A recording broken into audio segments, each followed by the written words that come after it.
कहा जाता है कि इस दुनिया में कुछ राज राज ही रहें तो बेहतर है, और कुछ ऐसी शक्तियां भी हैं जिन्हें हम देख तो नहीं सकते, पर उन्हें महसूस जरूर कर सकते हैं। आज की कहानी एक ऐसी ही खौफनाक शक्ति के बारे में है जो ठीक हर 100 साल में एक बार जागती है। ये सिर्फ एक कहने की बात नहीं है, बल्कि एक तरह की चेतावनी है।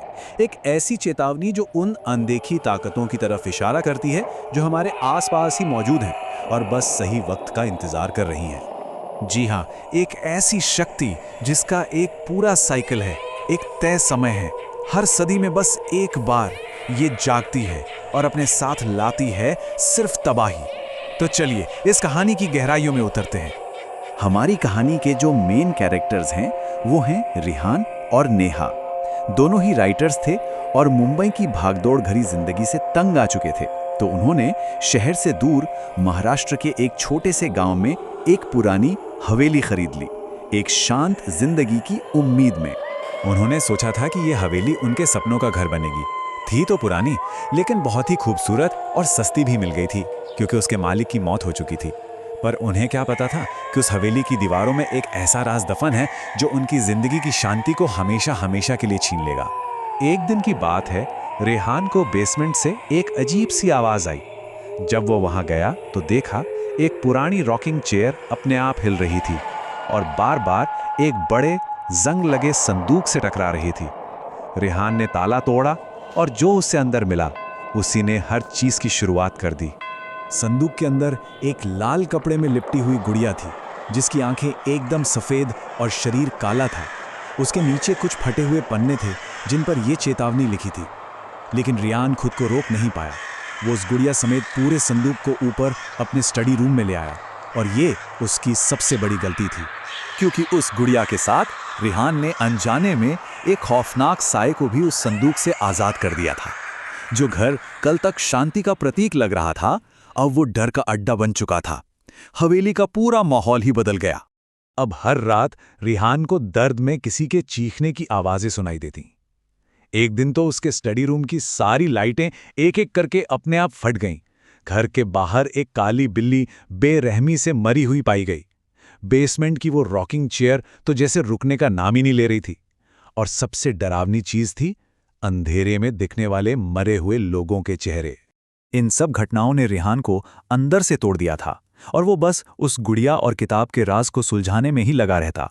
लेकिन नेहा को लग रहा था कि रेहान अपना दिमागी संतुलन खो रहा है और बस उन दोनों के बीच एक गहरी खाई बनती चली जा रही थी। अब जवाब की तलाश में रेहान गांव के लोगों से त्रिघोरी के बारे में पूछने लगा। फिर किसी ने उसे एक लोकल पंडित के पास भेजा और उस पंडित ने रेहान को जो कुछ बताया उसे सुनकर उसके होश उड़ गए। पंडित ने समझाया कि ये काल त्रिघोरी कोई मामूली चीज नहीं, बल्कि एक बहुत ही भयानक काली शक्ति है। ये शक्ति तब जागती है जब एक बहुत ही रेयर एस्ट्रोनॉमिकल घटना होती है, एक ऐसा संयोग जो 100 साल में सिर्फ एक बार बनता है। और वो संयोग इसी साल अप्रैल के महीने में हो रहा था, जब चैत्र अमावस्या, चैत्र पूर्णिमा और वैशाखी अमावस्या ये तीनों एक ही महीने में आती हैं। तो काल त्रिघोरी का महीना शुरू हो जाता है, जो अपने साथ सिर्फ और सिर्फ बर्बादी लाता है। पंडित ने ये भी बताया कि ठीक 100 साल पहले इसी गांव में एक काला जादू करने वाली औरत ने इसी गुड़िया का इस्तेमाल करके काल त्रिकोरी को जगाया था, और नतीजा एक ही रात में पूरे 500 लोगों का गांव खत्म हो गया था। ये सब सुनकर रेहान ने पंडित से मदद की भीख मांगी। पंडित उस शक्ति को शांत करने के लिए एक अनुष्ठान करने को तो मान गया, लेकिन ये कोशिश उनकी सबसे बड़ी गलती साबित होने वाली थी। अनुष्ठान की तैयारी ही इतनी डरावनी थी कि कोई भी डर जाए। पूजा के सामान में इंसानी खोपड़ियां थीं, मरे हुए जानवर थे। माहौल में एक अजीब सा डर घुल गया था। लेकिन सच तो ये था कि उनके पास कोई और रास्ता बचा ही नहीं था। पंडित ने जैसे ही मंत्र पढ़ने शुरू किए, दर्दनाक चीखें गूंजने लगीं, और तभी दीवार के अंदर से एक 10 फुट लंबी भयानक परछाई उनकी तरफ बढ़ने लगी। घर की लाइटें फूट रही थीं और चीजें हवा में इधर उधर उड़ रही थीं। ये खौफनाक मंजर देखकर नेहा से और बर्दाश्त नहीं हुआ। उसे लगा कि सारी मुसीबत की जड़ तो वो गुड़िया ही है। उसने घबराहट में दौड़कर उस गुड़िया को बिना लाल कपड़े के पकड़ लिया, उसे काटा और सीधा आग में फेंक दिया। ये देखते ही पंडित डर से कांपने लगा। वो चीखा कि बिना लाल कपड़े के गुड़िया को छूकर नेहा ने अपने पूरे परिवार को एक भयानक संकट में डाल दिया है और अब उन्हें कोई नहीं बचा सकता। इतना कहकर वो पंडित अपनी जान बचाकर वहां से भाग निकला। अनुष्ठान अधूरा छूट चुका था और श्राप अब पूरी तरह से आजाद था। अब काल त्रिघोरी अपनी कीमत वसूलने वाला था और वो कीमत बहुत बहुत भयानक थी। अगली ही सुबह खबर आई कि नेहा के माँ बाप के घर में आग लग गई और उसकी पूरी फैमिली मारी गई।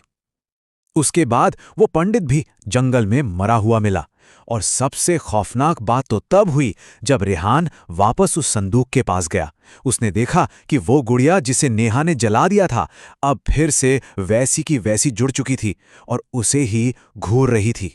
तभी उसे नेहा के चिल्लाने की आवाज आई। जब वो भागकर कमरे में पहुंचा तो उसने देखा कि नेहा के हाथ में चाकू है और ठीक उसके पीछे वही 10 फुट लंबी परछाई खड़ी है। नेहा रेहान को देखकर पागलों की तरह हंस रही थी। गांव वालों ने उस रात हवेली से देर तक चीखें सुनी।